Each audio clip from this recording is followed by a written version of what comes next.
MMB World presents Gems of the Steppe, a show that brings you history and culture from all over Mongolia. Our first episode will take us back to where the nation of Mongolia began, the very birthplace of Genghis Khan, Khinty province.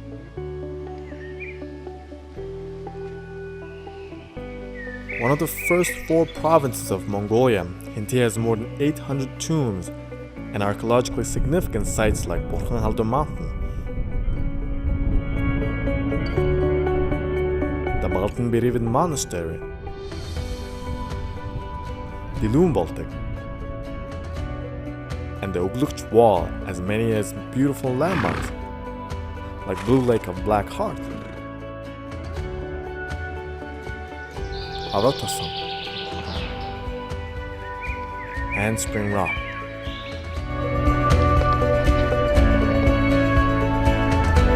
Follow our MMB World team as we journey to the land of Genghis Khan and his birthplace, his alleged resting place, and his ancestral ritual ground.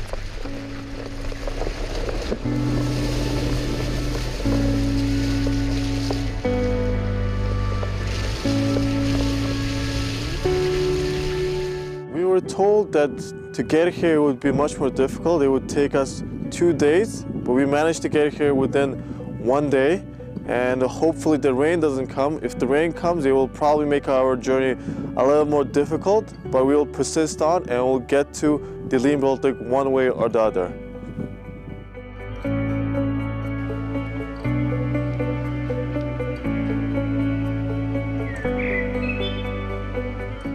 Our very first stop is the Baltic in Dadelsum, Khinty. Dadelsum is considered to be the birthplace of Genghis Khan, the great leader who conquered more land than any person who has ever lived.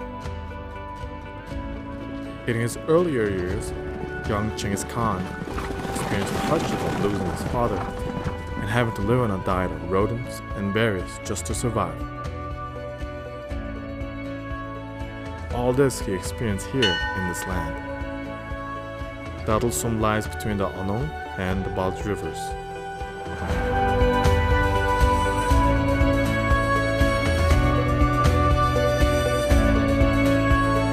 So we're finally here at Baltic, where Genghis Khan was presumably born, and a lot of Mongolians come here to get energy, blessings from this land, to have good spiritual energy and good work-wise, all of those things from this place. Just 3 kilometers north of Dadelsum center, you'll see rolling hills and gullies with mountain streams flowing down. This place is known as Baltic. Baltic is 980 meters above sea level.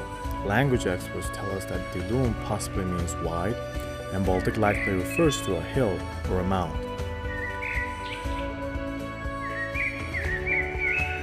At the top of the hill lies a 5-ton stone marker built in 1990 in the honor of Genghis Khan and to commemorate the 750th anniversary of the secret history of the Mongols. Its inscription reads, "Genghis Khan was born here in 1160.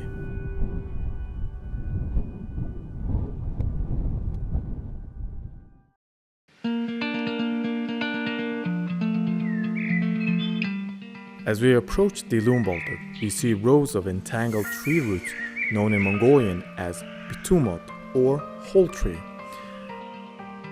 This area holds an important spiritual meaning, as the Baltic guide, Mr. Baldbatter, explains.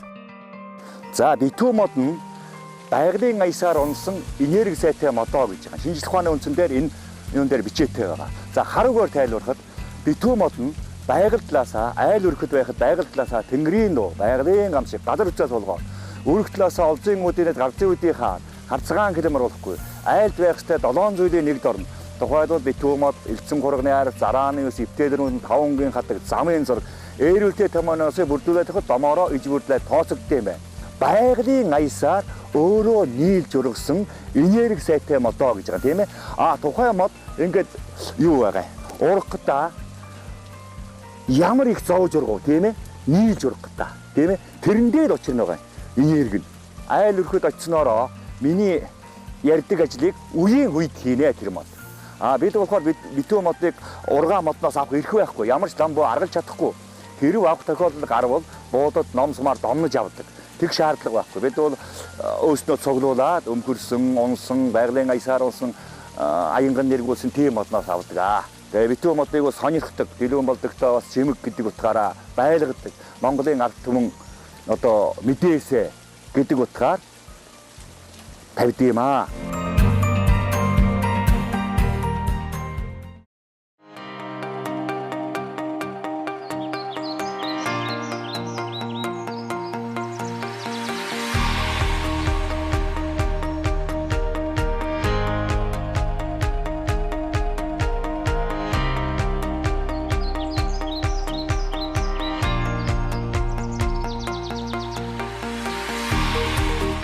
The Uluwatu Valley boasts a natural spring. Legend has it that Genghis Khan drank from this very spring.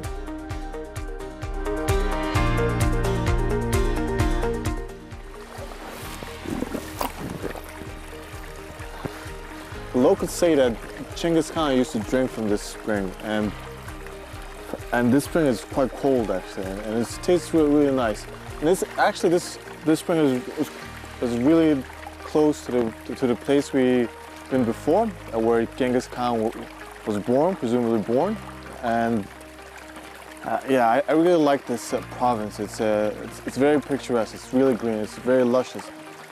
And I think we'll go and see the other places now. Okay, let's go.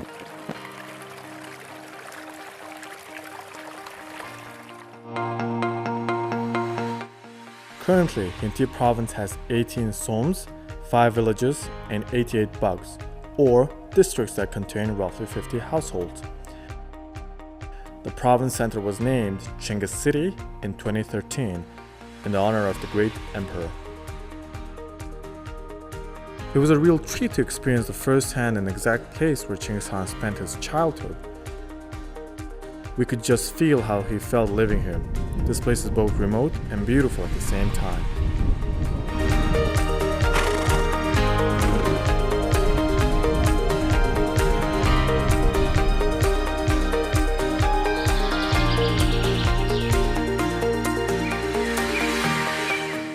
Dadlusom was also a home to a very famous hunter. He might not be as famous as Genghis Khan, but his accolades are truly remarkable. His nickname was Handsome Baba, and there's a house museum dedicated to him just the north of Uluwatu. Our team went for a visit.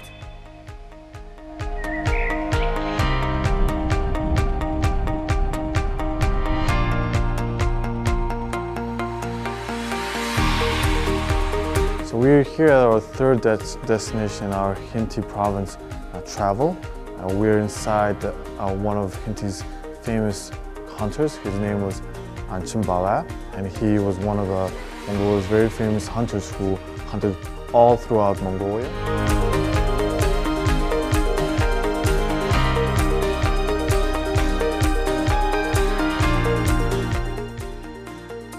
We stopped near Bindriya Mountain, a place where history and culture melt into the natural surroundings. We finally reached the house of museum of Handsome Baba, whose full name was Bair Sechem. In honor of his hunting achievements, his children have set up a collection of mounted animals, spoils from his many hunting excursions that took him all over the country. It is said that Bair Sechem hunted more than 100 varieties of game from all over Mongolia. His abilities as an accurate sharpshooter were well known, and he fearlessly took down bears that were much larger than average.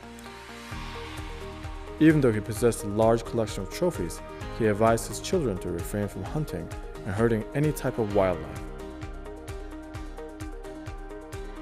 He said he hunted only because he was forced to do so on behalf of the government during the socialist era. Handsome Baba's house museum is a true gem that any traveler should not miss.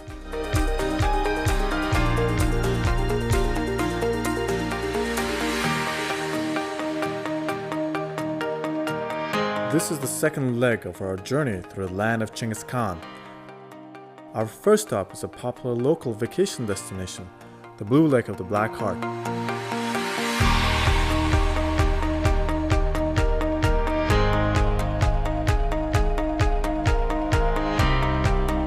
Besides visiting one of Hinti's historical landmarks and you just want to unwind and take in the beauty of what Hinti can offer you, you can come to Hinti's one of renowned place for relaxation, the Harzurkhni Hukhnor, or the Blue Lake of the Black Heart. The lake is located 220 kilometers outside of Ulaanbaatar. The final 35 kilometers are rugged dirt roads. The lake is located in the valley at the foot of Harzurkh Mountain, or the Black Heart Mountain. The lake is 1,675 meters above sea level. Lush green oak trees and a rich variety of fauna surround the lake, creating a dazzling image that is a real treat for visitors.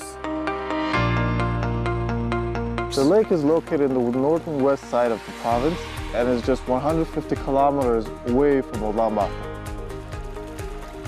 Besides being a popular vacation destination, the lake is also a historical landmark.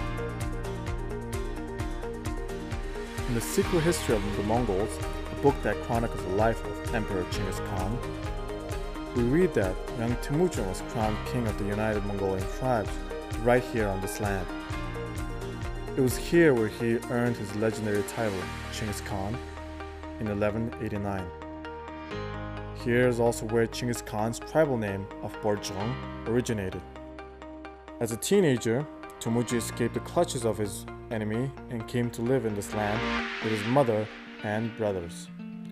Here he wedded his sweetheart, Buhto, and here he was crowned king of Mongols at the age of 28.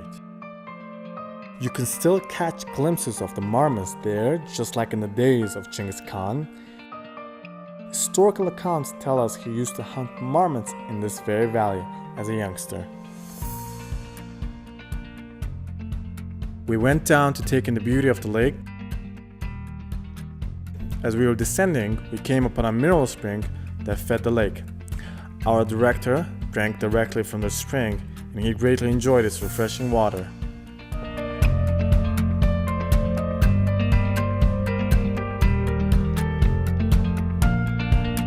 Now that we've seen where Genghis Khan was made king of all Mongolia, we're off to our next destination, Burkhanalto Mountain.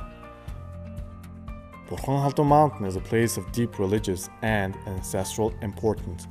To reach this legendary mountain, where it's believed Genghis Khan's ancestors are buried, and maybe even Genghis Khan himself, we first headed to the central province and, driving along the Hilun River, we approached Hinti from the northwest.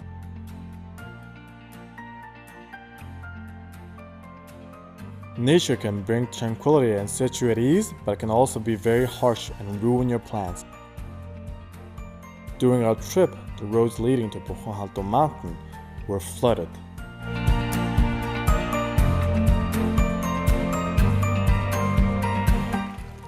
So we are at our fourth leg of our journey, Mount Haldun, which is beyond these peaks.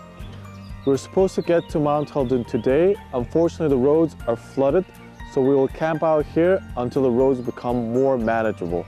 Until then, we will look into the daily life of a nomadic Mongolian family. We hoped for the roads to get better, and in the meantime, we spent a night near a traditional Mongolian nomadic family.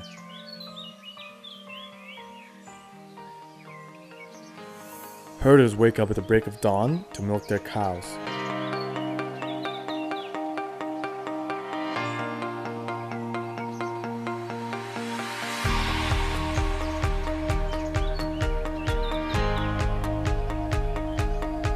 It's 6 a.m. in Numursum, Central Province. The herders started milking their cows around 5:30 in the morning, which they sell the milk to the state, where the milk is pasteurized and packaged and sold on a local market.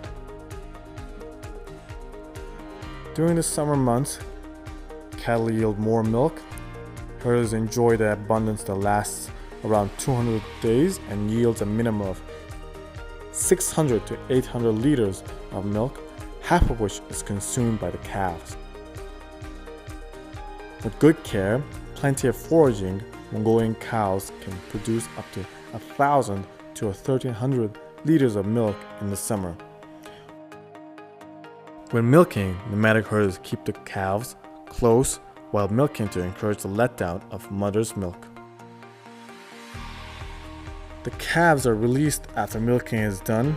No technology is needed for the most organic milk on the market. Mongolians have been living a nomadic lifestyle for thousands of years, and the traditional practices are still intact in the 21st century. Over the years, Mongolian nomads learned to adapt to their harsh Mongolian environment. Raising livestock is hard work that requires years of experience. Children are expected to start helping with the minor chores from a young age, and every member of the family has their own duties and responsibilities. And each person helps out as much as possible. Mongolian hospitality stems from this family cohesion, a support for one another.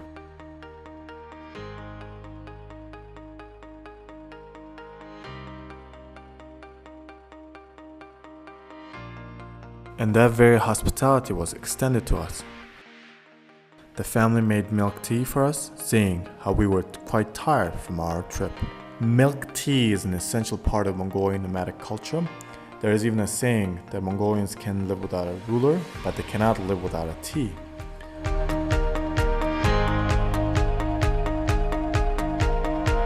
Around this region, herders make tea with greater celandine. Locals believe this flower is good for the liver.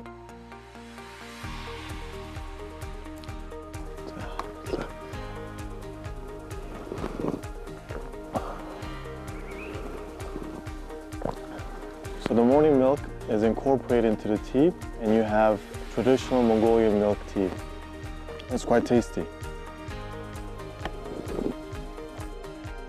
Nomadic diet mostly consists of various types of dairy products and meat. Fresh meat plays a fundamental part in any Mongolian feast. Since there were so few ingredients available to the nomads, Mongolians devised dozens of methods for preparing meat insides, using it for different dishes. Because nomadic Mongolians did not have a way to store the meat in any type of refrigeration in the summer, they had to find a way to preserve it.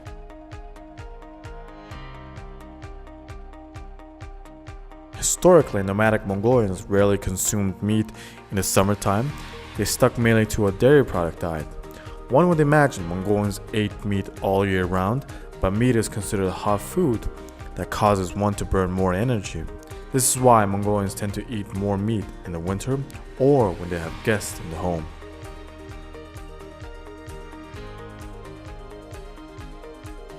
As we waited news for the road, the family wasted no time in preparing a very special feast for us called jimbi. Jimbi is made with goat meat. Goat is considered to be significantly leaner than other meats, and because of this, Mongolians typically avoid eating it in the winter. Jimbi is a dish traditionally served in the southern part of the country.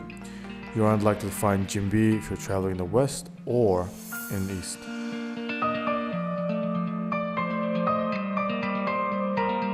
So we're feasting a traditional Mongolian food that should be considered the true original Mongolian barbecue. It's goat meat, and you barbecue it on an open stove. And we Mongolians have been eating this food for over a millennia now. So after we finish our feast, we'll go to the Buck Conservatory. The locals have said the roads have been getting better, so our journey should be smooth sailings from here onward. We waited one more day in hopes that the roads would get better, but the rain came again, and we had to give up on our plans to visit the ancestral mountain of Genghis Khan.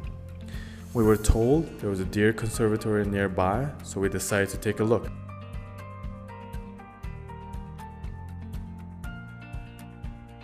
The conservatory was established in the late 90s to protect the deer population from predators like wolves that almost wiped them out entirely in the mid-90s. Байгалийн буугууд бол ерөнхийдөө нэг 90-ад оны дундуур бол ер нь их цөөрсөн шүү дээ. Одоо бол ерөнхийдөө айгүй бас өсөх хандлага айгүй их болцсон.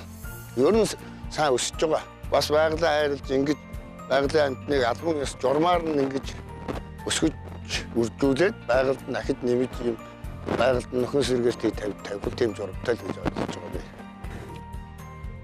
The conservatory currently houses 9 fawns and 5 adult deer. The fawns are held separately in a small enclosure, while the adults are free to roam by a half a kilometer radius.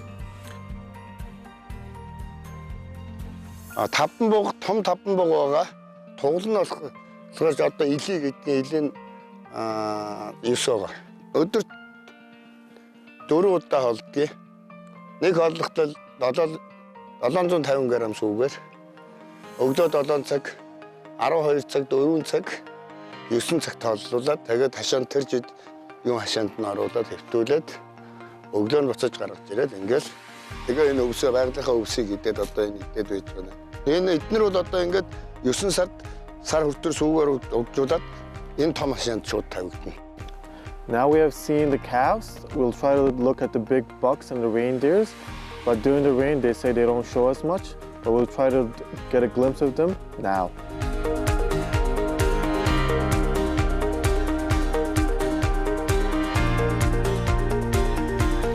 We searched around the perimeter of the fence to get a glimpse of the deer with no luck.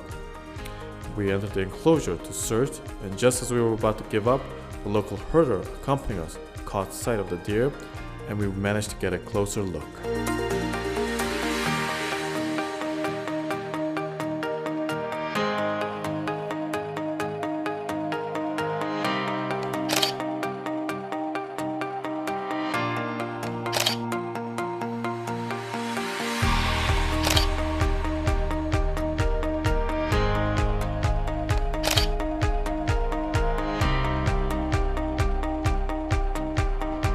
Traveling through the birthplace of Genghis Khan was truly a great adventure.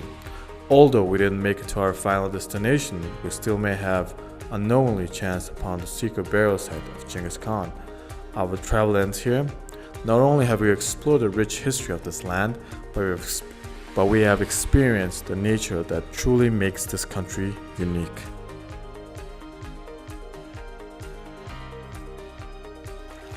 This is the end of our journey. We have visited the birthplace of Genghis Khan and also the Blue Lake of Black Heart in Hinti province. Besides those landmarks, we have visited a nomadic family and a wildlife preserve in Central province. Hope you enjoyed our program as much as we have fun making it. This has been Anand Tumurtaga for MMB World in Mungumurt, Central province. See you next time.